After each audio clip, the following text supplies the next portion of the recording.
बात सुना तो मूर्ति बैठल नहीं हो, गाड़ी धुआई के करा सजल नहीं हो।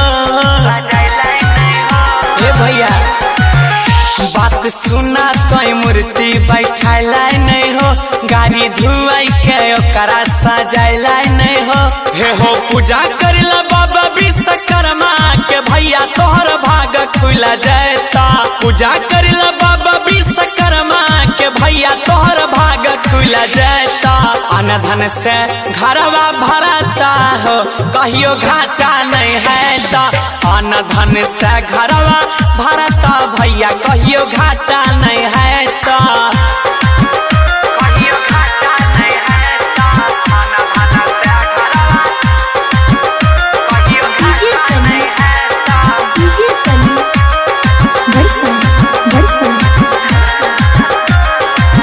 बाबा के छै हो बड़ी महिमा महान हो, जन छै बात सगरे दुनिया जहान हो। हाँ हाँ हाँ हाँ बाबा के छै हो बड़ी महिमा महान हो, जन छै बात सगरे दुनिया जहान हो।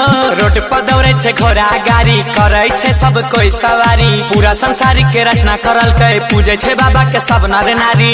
दिन दिन धंधा तोहर बढ़ता हो, रोज काम मिलते रहता। दिन दिन धंधा तोहर बढ़ता हो, इतना काम मिलते रहता।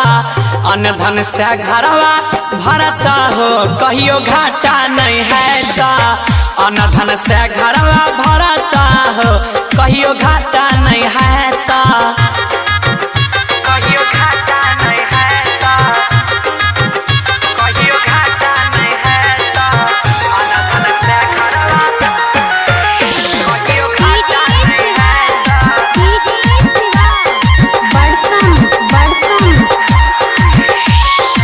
हाथ में विराज हिनकर सब औजार हो, धरती बनावे वाला छिए रचनाकारी हो।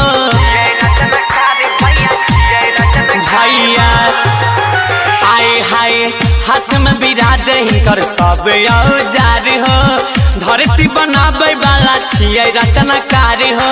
उनके कृपा से बढ़े छे लाइट, हवा में उड़े छे भैया फ्लाइट। जेकरा पर पूरा दुनिया नाचे छे बाबा छिए वह है वेबसाइट। गौरव के भजन बजाई हो, रामू डीजे लेके आईता।